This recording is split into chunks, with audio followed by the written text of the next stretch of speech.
বাংলাদেশের ক্রিকেট ইতিহাসের রেকর্ড বইয়ে নতুন আরো একটি রেকর্ড জমা হলো এবং নতুন একটি রেকর্ড যোগ হলো।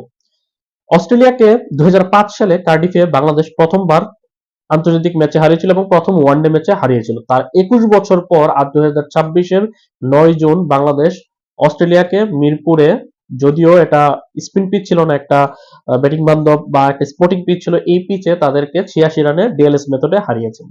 বৃষ্টি আইনে তাদেরকে হারালেও যদি বৃষ্টি নাও হতো বা বজ্রপাত না হতো, ভারী বজ্রপাত না হলে কিন্তু বাংলাদেশ হেসে খেলে ম্যাচ খেলেও কিন্তু তাদেরকে বড় ব্যবধানে হারাতে পারতো। অর্থাৎ ডিএলএস মেথডে জয়ী হয়েছে বলে যে এটার গুরুত্বপূর্ণ বা গুরুত্ব কম সেটা কিন্তু কোনোভাবেই বলা যাবে না। 1990 সালে প্রথমবার বাংলাদেশ অস্ট্রেলিয়া মুখোমুখি হয়েছিল। তারপর 1990 থেকে 2026 এই 36 বছরে বাংলাদেশ ওয়ানডে মোট 23টি ওয়ানডে ম্যাচে মুখোমুখি হয়েছে, যার মধ্যে থেকে বাংলাদেশ মাত্র দুটিতে জয়লাভ করেছে। প্রথমটি 2005-এ কার্ডিফে তাদেরকে হারিয়েছিল 5 উইকেটে এবং আজ 2026-এর 9 জুন বাংলাদেশ তাদেরকে হারিয়েছে 86 রানে। এছাড়া বাকি 21 ম্যাচের মধ্যে একটা পরিত্যক্ত হয়েছে 2017 সালে চ্যাম্পিয়ন্স ট্রফিতে, আর বাকি 20টা ম্যাচ বাংলাদেশ হেরেছে। অর্থাৎ 23 ম্যাচের মাত্র দুটিতে জয়, একটি পরিত্যক্ত, 20টিতে পরাজয়। যেই দলের বিপক্ষে আজকের ম্যাচের আগ পর্যন্ত বাংলাদেশ 22টির মধ্যে মাত্র একটাতে জয়লাভ করেছে, 20টাতে হেরেছে, একটা পরিত্যক্ত হয়েছে, সেই দলের বিপক্ষে দ্বিতীয় ওয়ানডে জয়টা তো খুবই স্পেশাল ম্যাচ বটে। তবে আজকের ম্যাচে যারা ম্যাচটা দেখেছেন তারা খুব ভালো করে জানেন যে মুসাদ্দেক হোসেন সৈকতের 4 বছর পর দলে ওয়ানডে দলে ফিরে এবং দুর্দান্ত পারফরমেন্সের বলে কিন্তু বাংলাদেশ ম্যাচটা জয়লাভ করেছে। আর ব্যাট হাতে 70 বলে 86 রানের হানামানা ইনিংসটা, অপরাজিত ইনিংস, পাশাপাশি বল হাতে 10 ওভারে একটি ব্যাটে মাত্র 37 রানে 2টি উইকেট শিকার কিন্তু খুব ইম্পর্টেন্ট এবং সে দিন শেষে ম্যান অফ দ্য ম্যাচ কিন্তু নির্বাচিত হয়েছে। তবে ভুলে গেলে চলবে না, মুসাদ্দেক হোসেনের সৈকতের যে কৃতিত্ব রয়েছে সেটার পাশাপাশি কিন্তু ব্যাটিং সাইডে বাকি তিনজন ব্যাটসম্যান অর্থাৎ তানজিদ হাসান তামিম, তারপর নাজমুল হোসেন শান্ত এবং তাসকিন আহমেদকে কৃতিত্ব দিতে হবে। এখন অনেকে বলবে যে তামিম এবং শান্তকে তো কৃতিত্ব দিব, কারণ একজন করেছে 44 বলে 54, আরেকজন করেছে 86 বলে 67 রান, কিন্তু তাসকিন আহমেদকে ব্যাটিং এ কি পারফর্ম করলো? যারা ম্যাচটা দেখেছেন, পুরো ম্যাচ দেখেছেন, তারা জানেন তাসকিন আহমেদ লোয়ার অর্ডারে নেমে অর্থাৎ টেলেন্ডার হয়ে নেমে কিন্তু সে 16 বলে 20 রানের একটা ক্যামিও ইনিংস খেলেছে, যেখানে তার একটা ছক্কাও ছিল, দুইটা বা তিনটা চার মেরেছে। তাই তাসকিন আহমেদের সেই ইনিংসটাকে আপনি ছোট ইনিংসটাকে কিন্তু আপনি একদম যে না দেখার ভান করতে পারবেন না, কারণ তার এই 20 রান যোগ করে কিন্তু বাংলাদেশ 284 রান করেছে, যার কারণে 285 রানের একটা বড় টার্গেট তাদেরকে দেওয়া গেছে। এখন যদি তাসকিন আহমেদ সেই 20 রান ইনিংসটা বাদ দিয়ে দেন আপনি, তাহলেও কিন্তু রানটা দাঁড়ায় তখন 264। যখন 264, 65 বা 270 ঘরে যখন টার্গেট থাকবে, তখন অস্ট্রেলিয়ার ব্যাটিং এর মনোভাবটা কিন্তু অন্যরকম থাকতো। সেক্ষেত্রে অস্ট্রেলিয়া হয়তো ম্যাচটা জয়লাভও করতে পারতো। আর সবচেয়ে বড় কৃতিত্ব গ্রাউন্ডসম্যান বা যারা পিচটা নির্ধারণ করেছে তাদেরকে দিতে হয়। অস্ট্রেলিয়ার মতো এত বড় একটা দলের বিপক্ষে বাংলাদেশ একটা গ্রিন টপ বা একটা স্পোর্টিং বা একটা ব্যাটিং উইকেট খেলার যে সাহসটা দেখিয়েছে এবং সেই সাহস দেখিয়ে তাদেরকে হারিয়েছে, সেটা কিন্তু যেরকম গ্রাউন্ডসম্যানদের বা যারা পিচ নির্ধারণ করেছে দায়িত্ব রয়েছে তাদেরকে যে কৃতিত্ব দিতে হয়, পাশাপাশি যারা ম্যাচটা জিতিয়েছে তাদেরকে কৃতিত্ব দিতে হয়। 285 রান একটা ভালো টার্গেটই ছিল, যদিও শুরুর দিকে বাংলাদেশ যেভাবে ব্যাটিং করেছে 300+ রান হবে মনে হচ্ছিল। এখন খেয়াল করলে আপনারা দেখবেন যে শুরুতে যেই বাংলাদেশ 6-এর উপরে কিন্তু মিনিটে ব্যাট করছিল, সেটা কিন্তু মাঝের দিকে কিন্তু স্তব্ধ হয়ে গেছিল যখন আমাদের শান্ত এবং তামিম আউট হয়ে যায়। তারপরে কিন্তু আর খুব বেশি একটা ভালো রান করতে পারেনি মিডল অর্ডার, বিশেষ করে তাহিদ হৃদয় 30 রান করলেও কিন্তু অনেক বল খেয়েছে। তাছাড়া লিটন দাসও পারফর্ম করতে পারেনি। শেষের দিকে মিরাজ যে ব্যাটিং এ অনেকদিন যাবত পারফর্ম করতে পারছে না। তবে মোসাদ্দেক হোসেন সৈকতের এই 4 বছর পর দলে ফিরে 70 বলে 86 রানের ইনিংসটা, সেটা কিন্তু বাংলাদেশকে 284 রান জড়ো করতে কিন্তু সহায়তা করেছে। পক্ষান্তর 285 রানের টার্গেটে তাদেরকে কিন্তু বাংলাদেশ একদমই দাঁড়ানোর সুযোগই দেয়নি। প্রথম রান যোগ করতে তাদের প্রথম উইকেট পড়ে যায়, তারপর 2 রানের ব্যবধানে তাদের 2টি উইকেট পড়ে যায়। তারপর তারা একটা পার্টনারশিপ জোড়ো করার চেষ্টা করেছে, সেটাও বড় করতে পারেনি। 51 রানে তাদের তৃতীয় উইকেটের পতন ঘটে। তারপর আরো একটা পার্টনারশিপ করার তারা চেষ্টা করেছে, সেটাও ভেঙে যায় 91 রানে চতুর্থ উইকেট।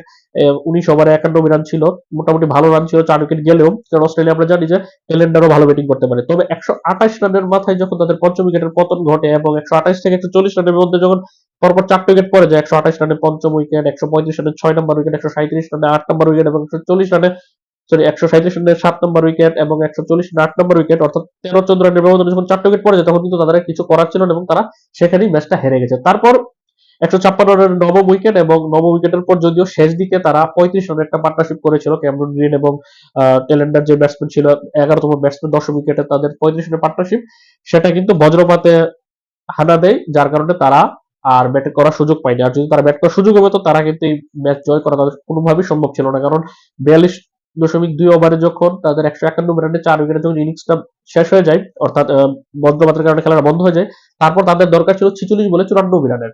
আর সবচেয়ে বড় কথা, 46 বলে 94 রান করে শেষ দিকে তাদের পক্ষে সম্ভব না। এটা গ্ল্যান ম্যাক্সওয়েলের ওই জাদু এখানে কাজে দিবে না, কারণ বাংলাদেশ যেভাবে তাদেরকে চেপে ধরেছিল, তাসকিন আহমেদের 5 ওভার 28 রান দিয়ে 1 উইকেট, মুস্তাফিজের 5 ওভার 2 বলে মাত্র 24 রান দিয়ে 2 উইকেট, সবচেয়ে বড় কথা নাহিদ রানার যে 10 ওভারে মাত্র 41 রান দিয়ে 4 উইকেট, সেটা কিন্তু তাদের ইনিংসকে কিন্তু স্তব্ধ করে দিয়েছে। তারা কোনোভাবেই কিন্তু পুরো ম্যাচ জুড়ে যে 191 রান উইকেট তাদের গিয়েছেন, এই 191 রান জুড়ে একটা সময়ের জন্য তারা কিন্তু ভালো পারফর্ম করতে পারেনি, বা তারা ওই সাহসটা করতে পারেনি যে তারা একটা বড় ইনিংস খেলতে পারবে বা ম্যাচটা জয়লাভ করাতে পারবে, অথবা ক্লোজ টু 284 রান নিতে পারবে।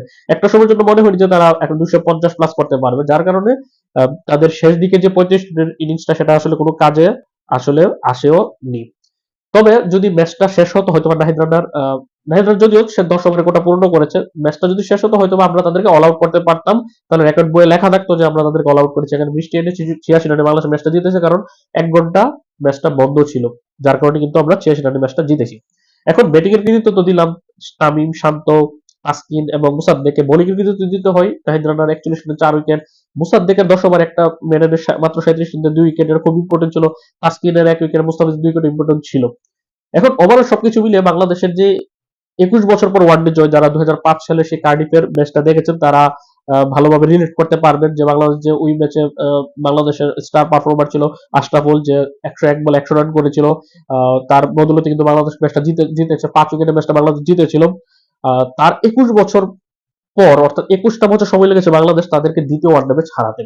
1990 থেকে 2003 পর্যন্ত তারা 13 বছরে খেলেছে 6টা ম্যাচ, 6 ম্যাচে 6টাতে বাংলাদেশ হেরেছে। তারপর 2005 সালে বাংলাদেশ প্রথম ওয়ানডে ম্যাচ জয় পায়। তারপর আহ, বাংলাদেশ এবং অস্ট্রেলিয়া বহুবার তাদের দেখা হয়েছে। খুব সম্ভবত 15টা ম্যাচ খেলেছে, 15 ম্যাচের 14টাতে হেরেছিল এবং একটা ম্যাচ পরিত্যক্ত হয়েছে, এবং এই 16তম ম্যাচে এসে বাংলাদেশ ম্যাচটা জয়লাভ করে নিয়েছে। অর্থাৎ মোট 23 ওয়ানডের যে বাংলাদেশ অস্ট্রেলিয়ার one day head to head career, এর মধ্যে বাংলাদেশ মাত্র 2টা ম্যাচ জয় পেয়েছে, 2005 পর 2026। সেই হিসাবে কিন্তু বাংলাদেশের এই ম্যাচটা খুবই ইম্পর্টেন্ট। পাশাপাশি বাংলাদেশ যে একটা ভালো উইকেটে খেলেছে, তাদেরকে হারিয়েছে, সেটার বদলতে কিন্তু অস্ট্রেলিয়ার একজন সাংবাদিক এড্রিয়ান মেরেডিথ, সে একটা টুইটারে একটা পোস্ট করেছে। যে পোস্টে তারা জানিয়েছে, সে পোস্ট করে জানিয়েছে যে বাংলাদেশ চাইলে এখানে স্পিন উইকেট সাজিয়ে কিন্তু বাংলাদেশ তাদের অস্ট্রেলিয়াকে ইজিলি হারা দিতে পারতো, বা কন্ডিশনের সুবিধা নিতে পারতো, কিন্তু বাংলাদেশ সেটা করেনি। উল্টো গ্রিন টপ উইকেট বা একটা স্পোর্টিং উইকেট কিন্তু বাংলাদেশ খেলেছে, এবং সেই অস্ট্রেলিয়া যেসব পিচে খেলে অভ্যস্ত, সেই সব পিচে তাদেরকে খেলিয়ে এবং তাদেরকে বাংলাদেশ হারিয়েছে। এটা বাংলাদেশের 2027-এর ওয়ানডে বিশ্বকাপ আগে কিন্তু খুব কাজে দিবে। এবং অস্ট্রেলিয়া জার্নালিস্টদের এরকম একটা টুইটারে পোস্ট আসলে বাংলাদেশকে ভাবা যোগায় যে বাংলাদেশ এখন সেই স্পিন বান্ধব যে একটা মাইন্ডসেট, সেখান থেকে বেরিয়ে এসে কিন্তু ভালো উইকেট খেলে কিন্তু বড় দলকে হারানো সম্ভব। অস্ট্রেলিয়ার উপরে তো বাংলাদেশের বড় দল নেই, যাদেরকে বাংলাদেশ 2005-এর পর হারাতেই পারেনি। সেই হিসাব করলে অস্ট্রেলিয়াকে যদি আমরা মিন করে ব্যাটিং বান্ধব উইকেট বানিয়ে যদি তাদেরকে হারাতে পারি, তাহলে আমাদের এখন থেকে ব্যাটিং বান্ধব উইকেট সাজিয়ে বড় দলের সাথে খেলা উচিত। পরাজয়টা হয়তো বা বেশি আসবে, তবে এই জয়টা কিন্তু সেনা কান্ট্রিতে কাজে দিবে। অর্থাৎ অস্ট্রেলিয়া, সাউথ আফ্রিকা, ইংল্যান্ড, নিউজিল্যান্ডের, যেটাকে আমরা সেনা কান্ট্রি বলি, অর্থাৎ এশিয়ার বাইরে ওইসব দেশে কিন্তু আমাদের ওই স্পিন পিচটা থাকে না, আমাদেরকে ব্যাটিং বান্ধব উইকেট বা স্পোর্টিং পিচে কিন্তু খেলতে হয়, বা সেখানে ব্যাটিং স্বর্গ, ব্যাটিং প্যারাডাইসে খেলতে হয়। সেসব পিচে কিন্তু তখন গিয়ে আমরা কিন্তু আমরা ধরা খেয়ে যাই, কারণ আমরা সবসময় স্পিন পিচে খেলায় অভ্যস্ত। যদিও স্পিন পিচে সবসময় না, সিলেটে আমরা ব্যাটিং পিচে খেলি, চট্টগ্রাম ব্যাটিং পিচে খেলি, মিরপুরে কিন্তু লাস্ট এক বছর যাবত কিন্তু আমরা স্পোর্টিং উইকেটই খেলছি। তবে স্পোর্টিং উইকেটের মাঝে মাঝে আমরা কিন্তু স্পিন পিচে দেখা পাই। তবে অস্ট্রেলিয়ার বিপক্ষে আমরা সেই কাজটা না করে আমরা যে ব্যাটিং বান্ধব উইকেটে খেলে বা একটা স্পোর্টিং উইকেটে খেলে যে তাদেরকে হারিয়েছি, সেটা আসলে কিন্তু ইতিহাসে পাতায় হয়তো বা জয়টাই লেখা থাকে, কোন উইকেটে খেলা হয়েছে সেটা লেখা থাকে না। তবে বহির্বিশ্ব কিন্তু জানতে পারবে যে বাংলাদেশ ভালো উইকেটে খেলার সৎসাহস রাখে, এবং ভালো উইকেটেও কিন্তু বাংলাদেশ যেগুলো দলকে হারাতে পারে, যেটা প্রমাণ হচ্ছে আজকের অস্ট্রেলিয়াকে হারানো। 2005-এর যে প্রথম ওয়ানডে ম্যাচটা বাংলাদেশ জিতেছিল, সেটা ছিল 18 জুন, অর্থাৎ এই জুন মাসেই, তার 21 বছর পর জুন মাসেই, তবে 9 জুন বাংলাদেশ তাদেরকে হারিয়েছে। অর্থাৎ যদি আর 9 দিন যেত, তাহলে পূর্ণভাবে 21 বছর আমরা ধরতে পারি। যদিও 9 দিন তেমন একটা ম্যাটার করে না, আমরা 21 বছর পর তাদেরকে ওয়ানডেতে হারিয়েছি। এখন বাংলাদেশের সামনে সুযোগ, আগামী 11 এবং 14 জুন দ্বিতীয় এবং তৃতীয় ওয়ানডে ম্যাচ রয়েছে। দুই ম্যাচের একটাতে জিতলেই বাংলাদেশ কিন্তু এই সিরিজটা জয়লাভ করে ফেলবে। পাশাপাশি অস্ট্রেলিয়ার বিপক্ষে প্রথমবার ওয়ানডেতে সিরিজ জয়ের সুযোগটা কিন্তু থাকছে। পাশাপাশি যদি দুইটা জিতে, তাহলে হোয়াইট ওয়াশের সুযোগ থাকছে। তবে আমি এখন হোয়াইট ওয়াশের দিকে যাচ্ছি না, হোয়াইট ওয়াশ পরের বিষয়। আগে দ্বিতীয় ওয়ানডে ম্যাচটা জয়লাভ করতে হবে, তখন তৃতীয় ওয়ানডে ম্যাচ আমরা হয়তো হোয়াইট ওয়াশের জন্য যাবো। তবে আমি বিশ্বাস করি শেষ দুই ওয়ানডে ম্যাচের কমপক্ষে একটা তো বাংলা জিতবে, এবং তাদেরকে প্রথমবারের মতো ওয়ানডেতে সিরিজ বাংলা হারাতে পারবে। বাংলাদেশ টেস্টে অস্ট্রেলিয়াকে একবার হারিয়েছে 2017 সালে মিরপুরের পিছে, যদিও সেটা স্পিন বান্ধব ছিল।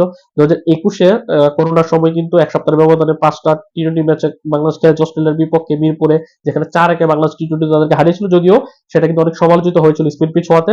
যদিও মিরপুরের বাইরে বাংলাদেশ ম্যাচ দিতে চেয়েছে, কিন্তু অস্ট্রেলিয়া মিরপুরের বাইরে যেতে চায়নি, যার কারণে তারা ধরাও খেয়েছে, 4-1 সিরিজ হেরেছিল।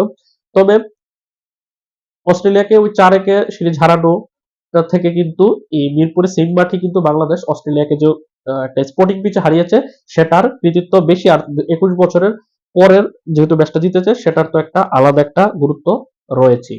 আপনার মতামত বাংলাদেশ অস্ট্রেলিয়া ম্যাচকে ঘিরে অবশ্যই কমেন্টে জানাবেন। পাশাপাশি মুসাদ্দেক হোসেনের এই ইনিংসটাকে কিভাবে দেখছেন, পাশাপাশি নাহিদ রানা অস্ট্রেলিয়ার মতো দলের বিপক্ষে প্রথমবার খেলতে নেমে, আন্তর্জাতিক ম্যাচ খেলতে নেমে তার এই পারফরমেন্সটাকে আপনি কিভাবে মূল্যায়িত করবেন, সেটা অবশ্যই কমেন্টে জানাবেন।